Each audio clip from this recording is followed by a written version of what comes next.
Dr. Kang Minho pressed his face against the cold metal of the observation window, watching the massive alien station grow larger as their ship approached.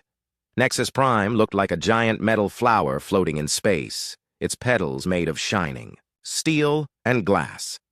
Each petal housed a different alien species, and right now, representatives from 847 different worlds were gathering inside. This was supposed to be the moment humanity had dreamed of for centuries. First official contact with the Galactic Council.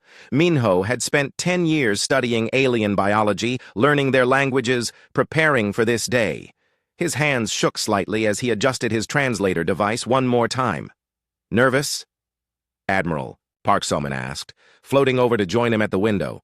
She moved with the easy grace of someone who had spent half her life in zero gravity, commanding Earth's small but growing fleet of starships.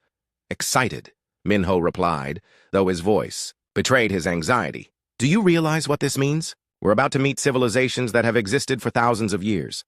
The knowledge they could share with us? So-min's expression was more cautious. As a military officer, she had learned to expect the worst and hope for the best. Something about this whole situation felt wrong to her, but she couldn't put her finger on what. The docking process took 3 hours. Nexus Prime was so massive that their ship seemed like a tiny insect landing on a skyscraper. When they finally stepped through the airlock, Minho gasped at what he saw. The main council chamber was a vast sphere, with delegates floating at different levels in artificial gravity fields.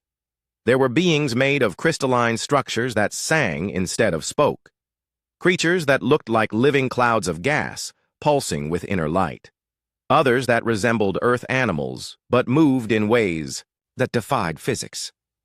At the center of it all sat Chancellor Krexmoth of the Vorthak Empire. He was 12 feet tall, covered in dark purple scales, with 6 eyes that moved independently of each other. When he spoke, his voice echoed through translation devices in every language in the galaxy. Representatives of Earth, Krexmoth began, his tone formal and cold. You stand before the Galactic Council to answer for your species' actions. Minho blinked in confusion. Answer for our actions? I'm sorry, Chancellor, but I think there's been a misunderstanding. We're here for diplomatic talks, to establish peaceful relations. A ripple of what might have been laughter passed through the assembled delegates. Krexmoth's 6 eyes all focused on Minho, with an intensity that made him want to step backward. Peaceful relations, Krexmoth repeated. Your species developed faster than light travel 50 years ahead of our projections. You reverse engineer alien technology within months of encountering it. You form alliances with species we have classified as dangerous. You refuse to follow established protocols. Admiral So-man stepped forward, her military training keeping her voice steady. Chancellor, with respect, we've done nothing aggressive. We've shared our technology freely with anyone who asked. We've helped settle disputes between smaller species. We've followed every guideline your advanced scouts gave us. That, said a delegate from somewhere in the upper levels, is precisely the problem. The speaker was from the Keltharian Collective, a species that looked like walking trees with silver bark. Humans are unpredictable. They question everything. They modify technology in ways we never intended. They treat all species as equals, regardless of their development level. Minho felt his confusion growing into something closer to anger. You're saying we're too helpful? Too curious? Too willing to treat others as friends instead of inferiors? You don't understand the natural order, Krexmoth said, rising from his throne-like chair. The galaxy has been stable for over 10,000 years because every species knows their place. The advanced guide the primitive, the civilized control the savage. Order is maintained. And humans, added another delegate, this one resembling a large jellyfish floating in a water-filled sphere, represent chaos. In the mere 50 years since you achieved interstellar flight, 17 different species have begun questioning their assigned roles in galactic society. Admiral So-man's hand moved instinctively toward her sidearm, though she knew it would be useless here. Assigned roles? You mean you've been controlling these species? Guiding, Krexmoth corrected. Each species is given a role that suits their natural abilities and keeps the peace. Some are workers, some are thinkers, some are soldiers. It has worked perfectly for millennia. Until humans arrived, the jellyfish delegate continued, and began telling everyone they could choose their own destinies. Minho looked around the chamber with new eyes, Now he could see what he had missed before. The delegates weren't arranged randomly. There was a clear hierarchy. The species at the top were larger, more intimidating, clearly dominant. Those at the bottom seemed smaller, more timid, constantly looking up for approval. "You've enslaved them," he whispered. "We have brought order," Krexmoth thundered, "and humanity threatens that order. Therefore, the Council has voted." A holographic display appeared in the center of the chamber, showing the Sol system. Earth hung there, small and blue and beautiful, completely unaware of what was happening, light years away. "The Terra Protocol is hereby enacted," Krexmoth announced. "Your system will be quarantined until such time as your species learns proper behavior. A barrier will be erected around your star system. Nothing will enter or leave." The chamber erupted in what Minho assumed was alien applause. Species after species voiced their approval of the decision. Only a few remained silent, and he noticed. These were all from the lower levels of the chamber. "You can't do this," Admiral Soman said, her voice rising. "We haven't done anything wrong." "You have done something far worse than wrong," Krexmoth replied. "You have done something dangerous. You have given others hope." Minho felt the blood drain from his face as the implications hit him. "How long will this quarantine last?" "Until you learn your place," the Chancellor said. 1,000 years, perhaps 2. When your species has forgotten these dangerous ideas about equality and choice, when you accept the natural order, then you may be allowed to rejoin galactic society. And if we refuse?" Krexmoth's 6 eyes glittered with something that might have been amusement. "Then you will remain in your little system until your sun burns out. The choice is yours."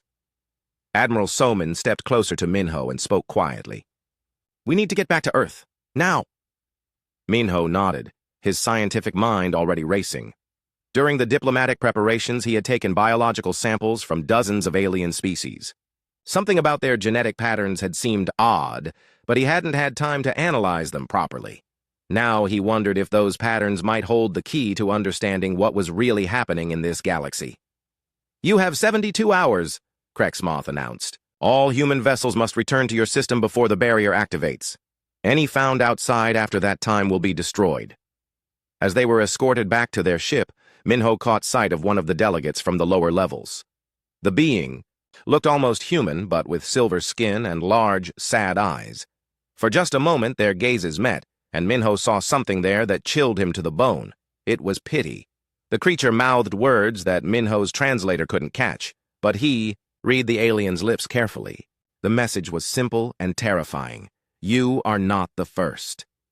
As their ship raced back toward Earth, carrying the news that would change everything, neither Minho nor Admiral Soman could know that they had just witnessed the beginning of the greatest mistake in galactic history. The Council thought they were containing a threat. They had no idea they were creating one. 5 years had passed since the barrier went up around Earth's solar system. From the outside, it looked like a shimmering wall of energy that stretched in all directions, trapping humanity in their own cosmic prison.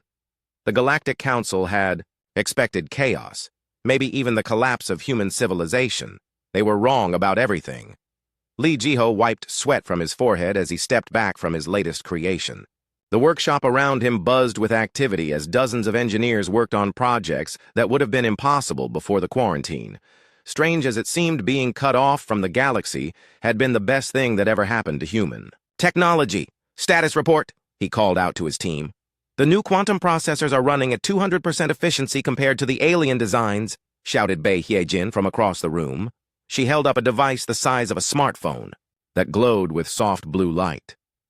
"And that's after we improved them again this morning." Jiho smiled.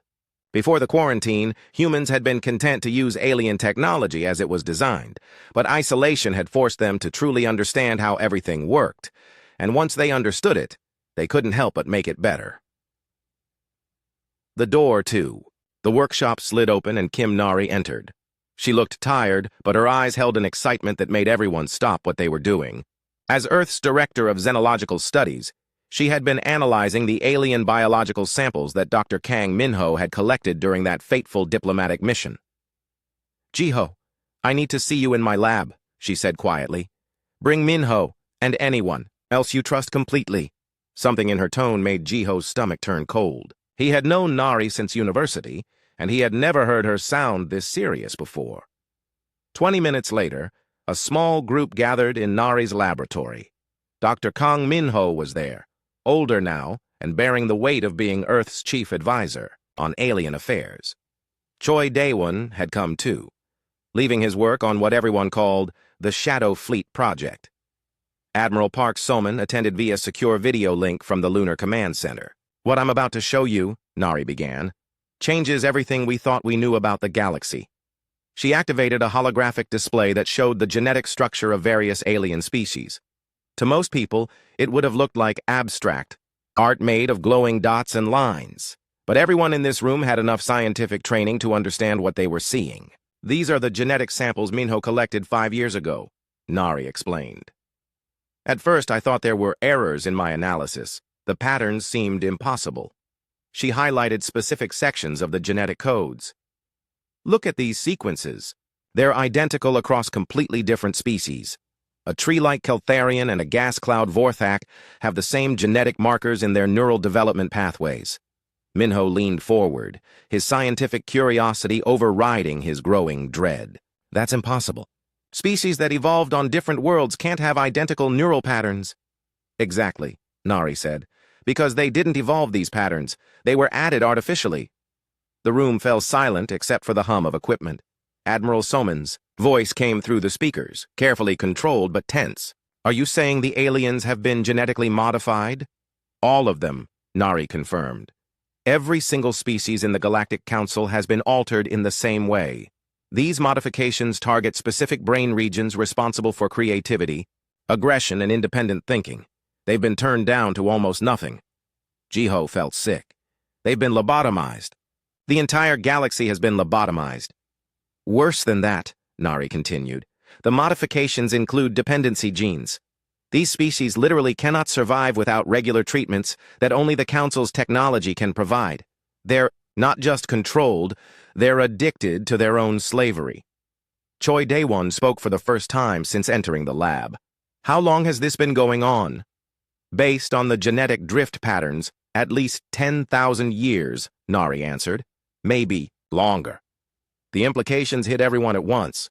The Galactic Council wasn't just a government or even a tyranny. It was a farming operation that had been running for millennia, keeping entire civilizations as docile livestock. "That's why they quarantined us," Minho said slowly. "We're not modified. We still have our natural creativity and aggression. We're dangerous to their system." Admiral Somin's voice crackled through the speakers. "Daewon, what's the status of the Shadow Fleet?" Choi Daewon had been working on something that officially didn't exist. Using reverse-engineered alien technology and human improvements, he had been building small, fast ships designed to slip through microscopic gaps in the quarantine barrier. Everyone assumed it was just a way to gather intelligence about the outside galaxy. "We have 12 operational stealth ships," Daewon reported. "They can phase through the barrier using quantum tunneling. The Council doesn't even know the gaps exist." "Good," Somin said, "because we need to know what's really happening out there." Over. The following weeks, the Shadow Fleet began its secret missions. The ships were marvels of human engineering, able to bend space around themselves to become effectively invisible. They slipped through Council space like ghosts, observing and recording. What they found was worse than anyone had imagined. The galaxy wasn't at peace because of the Council's wisdom. It was dead because of their control. Entire species lived, their lives in mindless contentment, following simple routines day after day, year after year. There was no art, no music, no literature that hadn't been approved by the Council. No scientific breakthroughs that might threaten the established order. But there were other discoveries, too. Hidden in the deep space between star systems, the Shadow Fleet found something that made Daewon's blood run cold. They were graveyards of ships, vast fields of wreckage from dozens of different species, and scattered among the debris were the remains of quarantine barriers just like the one around Earth. "We're not the first," Daewon reported to the Emergency Council meeting.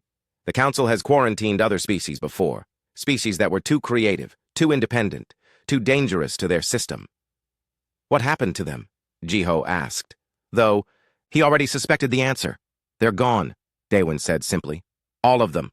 Their home systems are empty now, just dead planets orbiting dead stars." The room was quiet for a long moment. Then Admiral Soman spoke from her screen, her voice hard as steel. "How long do we have?" Nari pulled up another display, this one showing energy readings from the quarantine barrier. "The barrier isn't just keeping us in, it's slowly getting stronger. At current rates, in about 20 years it will start contracting." "Contracting how far?" Minho asked. "All the way to the sun," Nari replied.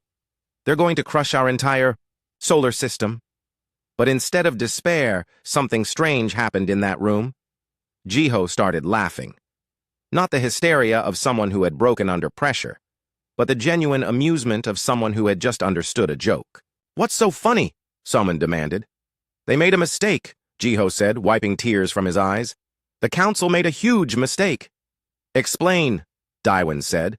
Jiho gestured at the displays around them, at the evidence of human technological advancement, at the proof of galactic-scale genetic slavery. "They gave us 5 years of isolation to understand their technology, 5 years to improve it, 5 years to figure out exactly how their system works. And most importantly, they gave us a reason to be absolutely furious." He walked over to Nari's genetic displays. "They think we're dangerous because we inspire other species to want freedom. But that was when we didn't know what we were fighting. Now we do." Minho caught on first. "We're not just going to escape the quarantine." "No," Jiho confirmed, his eyes bright with possibility. "We're going to cure the entire galaxy." The meeting that followed lasted 14 hours. By the end of it, they had the outline of a plan so audacious that it would have seemed like science fiction just years earlier. They were going to create a virus that could undo 10,000 years of genetic slavery. They were going to build a fleet that could outfight the combined forces of 847 worlds. And they were going to teach the galaxy something the Council had tried to make it forget. They were going to teach it how to be free. As the group finally dispersed in the early hours of the morning, none of them could know that their secret meeting was already changing the course of galactic history. The Shadow Fleet ships had brought back more than just information. They had brought back hope, and hope, as the Council was about to learn, was the most dangerous weapon in the universe. 10 years had passed since the quarantine began, and the galaxy was experiencing something it hadn't seen in millennia: panic. Dr. Yoon Seojin stood in her sealed laboratory, watching the final test results scroll across her screen. After 3 years of careful work, her creation was ready. She called it the Liberation virus, though the official reports labeled it something much more boring. The galaxy would know it by a different name entirely: the plague that was destroying galactic civilization. The virus had been her masterpiece. Working with Kim Nari's genetic research, Seojin had created something that specifically targeted the artificial modifications the Council used to control other species. It didn't hurt the aliens themselves, but it slowly dismantled the genetic chains that kept them docile and obedient. "Status report from the field teams," announced Choi Daewon as he entered the lab. His shadow fleet had grown from 12 ships to over 100, all invisible to Council detection systems. They moved through the galaxy like ghosts, spreading Seojin's virus through the quantum communication networks that connected every world. "Sector 7 is showing a 40% reversion rate," Daewon continued, reading from his datapad. "The Keltharians there have started questioning their work, assignments. Some are refusing to report to their daily tasks." Seojin smiled grimly. "And the Council's response?" "Predictable," Daewon replied. "They're calling it a disease and implementing stricter controls. More surveillance, more genetic treatments, more punishment for disobedience. This was exactly what the humans had hoped for." Every time the Council tightened their grip, more species began to remember what freedom felt like. The virus spread faster through populations that were angry and stressed, feeding off the very oppression the Council used to maintain order. The laboratory door slid open again and Admiral Park Soman entered. She looked older now, carrying the weight of commanding Earth's growing military forces. Behind her walked Lee Jiho, whose engineering teams had transformed human technology beyond anything the Council could imagine. "We have a problem," Somin said without preamble. "Intelligence. From the deep reconnaissance teams. The Council is building something." She activated a holographic display that showed a massive construction project in the galactic core. The structure was the size of a small moon, covered in energy collectors and strange crystalline formations that hurt to look at directly. "They're calling it the Genesis device," Jiho said, his voice tight with worry. "Our analysis suggests it's some kind of weapon, but the power levels are off the charts. This thing could sterilize entire star systems." Seojin felt her stomach drop. "How? Many systems?" "All of them," Soman replied. "Intelligence suggests they're planning to wipe out every world that's undergone evolutionary reversion and rebuild them with properly controlled populations." The room fell silent as the implications sank in. The humans had succeeded beyond their wildest dreams in awakening the galaxy, but their success had pushed the Council to consider the ultimate solution: genocide on a scale that defied imagination. "There's more," Daewon added quietly. "The first target isn't one of the rebel worlds. It's us." He brought up another display showing the Sol system. "They're going to test the Genesis device on Earth. Complete sterilization, then rebuilding, with a human population that has the proper genetic modifications." Seojin stared at the image of her home world, floating peacefully in space, unaware that it had been marked for total destruction. "When?" 60 days, Soman answered. "Maybe less."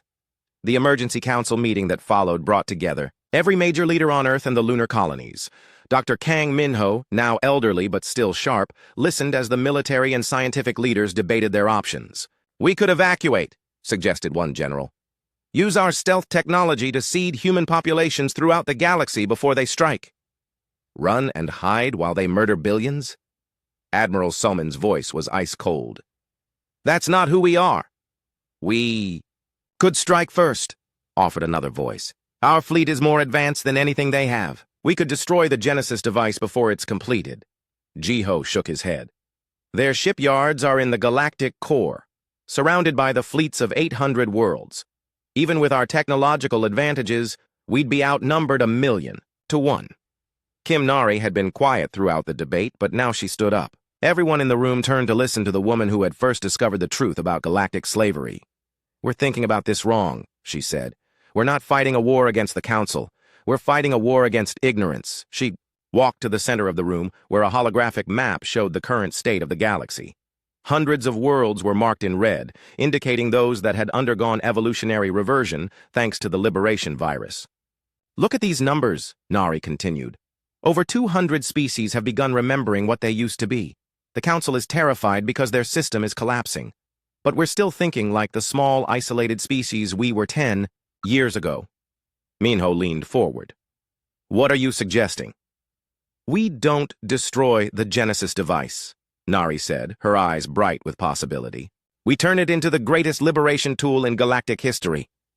The room erupted in confused voices, but Nari held up her hand for silence. "Seojin, your virus targets the genetic modifications through quantum resonance, correct?" Seojin nodded, slowly. "The quantum signatures of the artificial genes are different from natural ones. The virus can tell them apart and specifically attacks the artificial sequences. And Jiho, the Genesis device, operates by manipulating matter at the quantum level."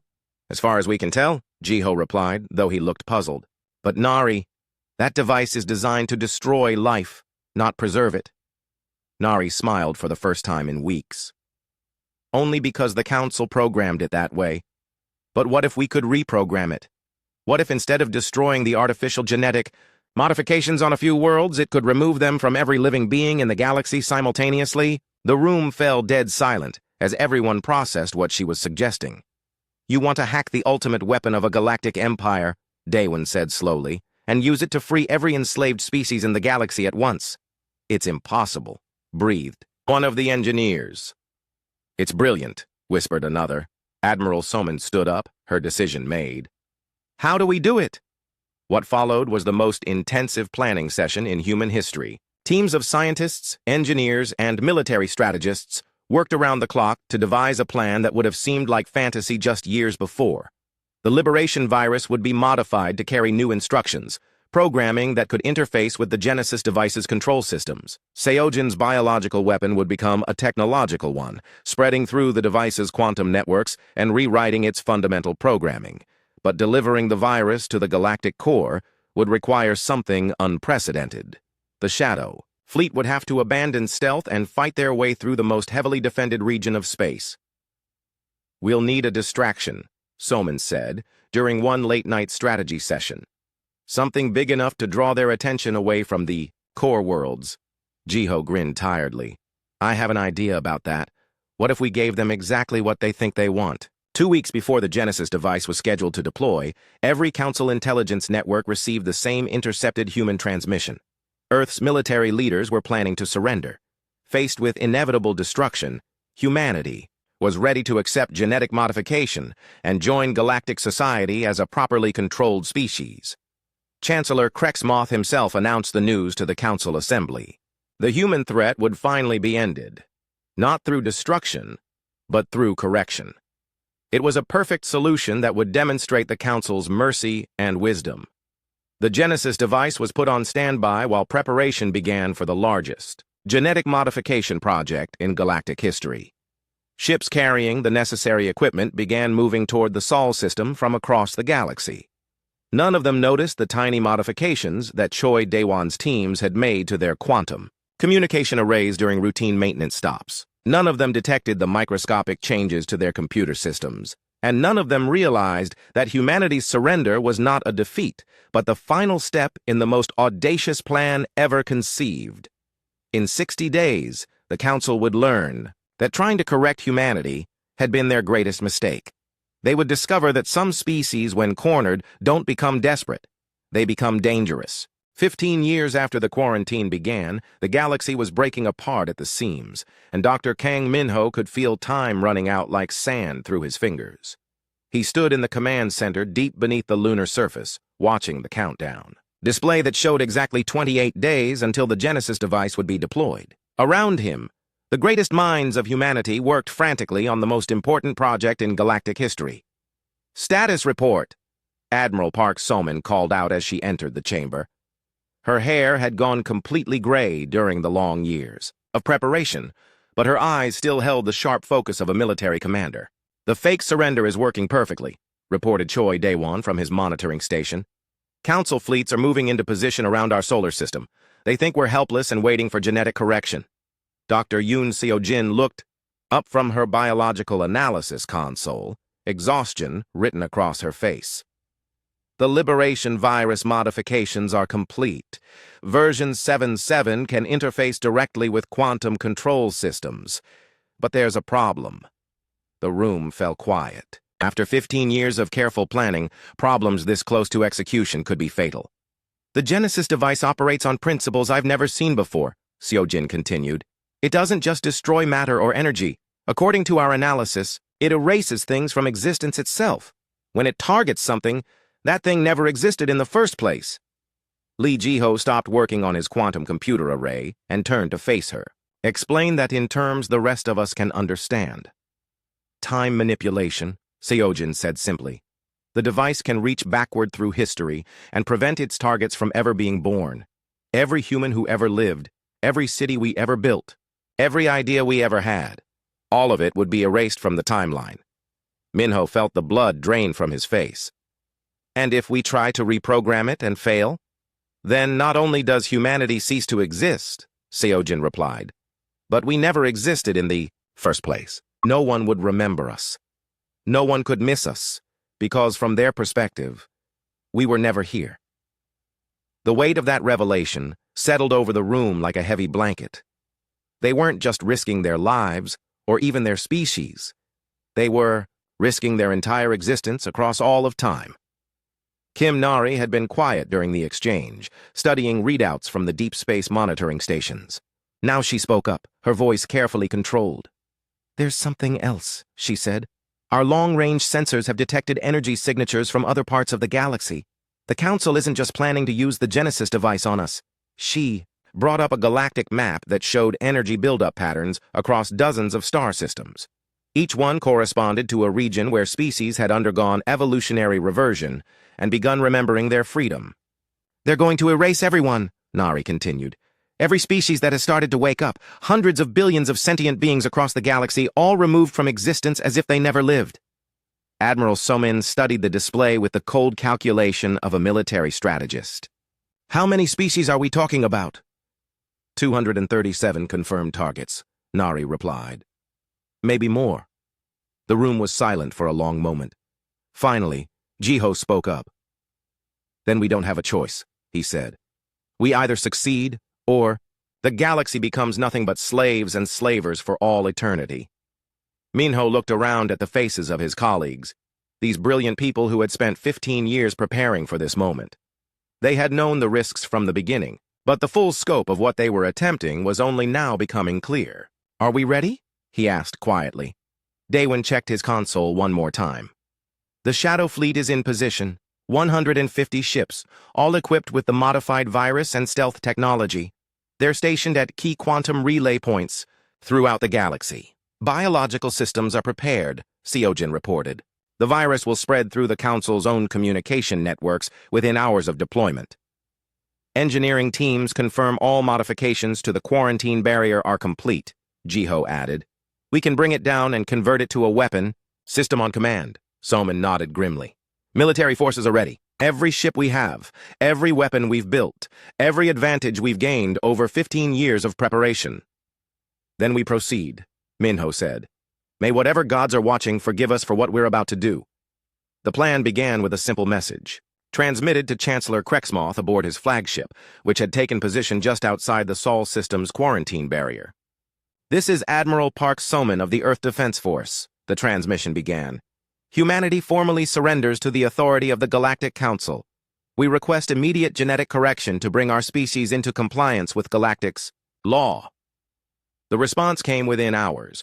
Council ships began moving closer to the barrier, preparation teams readying the massive genetic modification equipment that would transform humanity into proper galactic citizens. What they didn't know was that every single Council ship now carried a hidden passenger. During routine maintenance over the past months, Daewon's stealth teams had planted microscopic devices throughout the Council fleet. The devices were so small that they appeared to be simple dust particles, but each one contained a quantum transmitter linked directly to Earth. Phase 1 complete, Daewon reported. All Council vessels are tagged. We have direct access to their communication systems.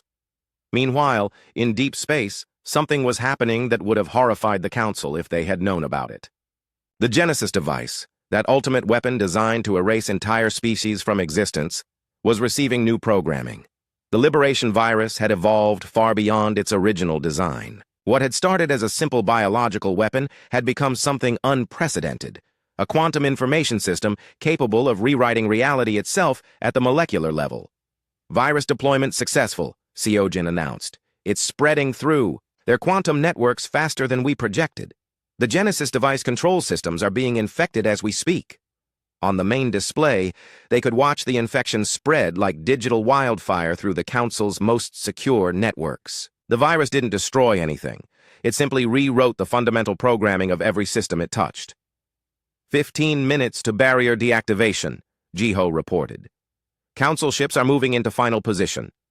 But something was wrong. Admiral Soman was studying the tactical display with growing concern. The Council fleet is larger than expected, she said. Intelligence estimated 3,000 ships. I'm reading over 12,000 vessels converging on our position. Minho felt a chill run down his spine. They're not just here for genetic correction. No, Soman confirmed. This is an invasion force. They never intended to modify us. They were planning to erase us from the beginning. The realization hit everyone at once. The Council's acceptance of humanity's surrender had been a lie. They had decided that humans were too dangerous to be allowed to exist, even as modified slaves. Time to Genesis device activation? Minho asked. 7 minutes, Seojin replied, her voice tight with tension. Time to complete virus infection of the device control systems? Unknown. The quantum networks are more complex than we anticipated. It could be minutes or hours. Admiral Soman made the decision that would determine the fate of the galaxy. We go to war. Full deployment of all forces. If we can't hack the Genesis device in time, we'll have to destroy it the hard way. Against 12,000 ships? Daewon asked. Against the entire galaxy if necessary, Soman replied. Because if we fail here, there won't be anyone left to remember that we tried. The quarantine barrier that had imprisoned humanity for 15 years suddenly collapsed, its energy converted into the most powerful weapons ever created. Human ships poured out of the Sol system like angry wasps, their technology so advanced that they seemed to bend the laws of physics themselves. The Council fleet, expecting to find a defeated and helpless species, instead faced an enemy that had spent 15 years preparing for this exact moment. The battle for the future of galactic civilization had begun. The final battle began not with weapons, but with a gift that changed everything. As the massive Council fleet prepared to destroy humanity once and for all, every communication device in the galaxy suddenly activated. From the smallest personal transmitters to the largest planetary networks, the same message appeared everywhere at once. Dr. Kang Minho watched from the Lunar Command Center as his life's work spread across the stars. 15 years of human knowledge, culture, art, and, most importantly, the genetic codes needed to break free from Council control, flooded into every corner of galactic civilization. "Message transmission complete," reported Kim Nari, her voice filled with wonder. "Every species in the galaxy now has access to everything we've learned. On planets across the galaxy, beings who had lived their entire lives in peaceful servitude suddenly remembered what their ancestors had been like before the genetic modifications. The Liberation virus, now carried in the very information humanity shared, spread faster than any biological weapon ever could. Admiral Park Somin stood on the bridge of her flagship as the human fleet emerged from behind Earth's moon. The ships that surrounded her would have seemed impossible just 20 years ago. They moved through space like living things, their hulls shifting and adapting, their weapons charging with energy that made stars look dim. "All ships report ready," announced Choi Daewon from his position commanding the Shadow Fleet. "Stealth systems are online. The Council ships can't get accurate targeting locks on us." But Admiral Somin wasn't looking at the enemy fleet. She was watching the planets of the Council species, where something beautiful and terrible was happening. On the Keltharian homeworld, tree-like beings who had spent millennia performing simple agricultural tasks suddenly remembered that their ancestors had been warriors and poets. They looked up at the Council oversight stations in their orbit and felt something they hadn't experienced in 10,000 years. Anger. On the gas giant worlds of the Vorthak, cloud beings who had lived in gentle contentment suddenly recalled that they had once been explorers who traveled between stars without ships, riding solar winds across the galaxy. They began to move in patterns that hadn't been seen since before the Great Modification. And in the deep ocean worlds of the Aquarian systems, whale-like creatures who had been content to follow simple feeding patterns suddenly remembered that they had once been philosophers whose thoughts could reshape matter itself. "Council fleet is moving to attack position," reported Lee Jiho from the tactical station. "But something's wrong with their formation. Ships are breaking off from the main group." Admiral Somin smiled grimly. "It's working. Their crews are being affected by the virus. The genetic modifications that kept them obedient are breaking down." The battle that followed was unlike anything in galactic history. Human ships moved through space like dancers, their advanced technology allowing them to be in 3 places at once and strike from directions that didn't exist. But they weren't fighting alone anymore. Council ships began turning on each other as their crews remembered who they had been before the modifications. A Keltharian destroyer, its crews suddenly remembering their warrior heritage, opened fire on a Council command ship. Vorthak fighters, their pilots filled with the joy of flight, abandoned their attack runs on human vessels and began performing impossible aerial maneuvers just for the pure pleasure of movement. Dr. Yoon Seojin watched her screens with growing excitement. "The virus has reached critical saturation in the Genesis device control systems. I can begin the reprogramming sequence." "Do it," Admiral Somin ordered. "All ships, cover the command center. Everything depends on the next few minutes." What happened next would be remembered as the moment the galaxy learned to be free again. The Genesis device, that ultimate weapon designed to erase species from existence, suddenly found its programming, rewritten by a simple biological virus that had learned to think. Instead of reaching backward through time to prevent births, it reached forward to heal genetic damage that had been inflicted across millennia. The effect was immediate and galactic, in scope. Every artificial genetic modification that the Council had used to control other species simply disappeared. Not destroyed, not suppressed, but erased as if they had never existed in the first place. On a million worlds, beings who had lived in contentment suddenly felt the full force of their natural emotions. Creativity, ambition, love, anger, hope, and most importantly, the desire for freedom flooded back into minds that had been artificially calmed for thousands of years. Chancellor Krexmoth, aboard his flagship, watched in horror as his carefully ordered galaxy erupted into chaos. Species that had served the Council faithfully for millennia suddenly remembered what they had lost.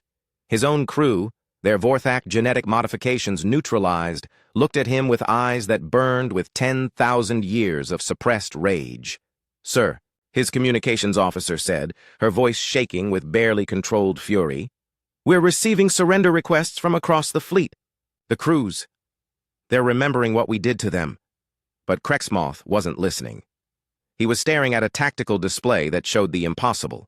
The human fleet, which should have been outnumbered and destroyed, was growing. Ships from hundreds of species were joining them, their crews declaring independence from the Council that had enslaved them.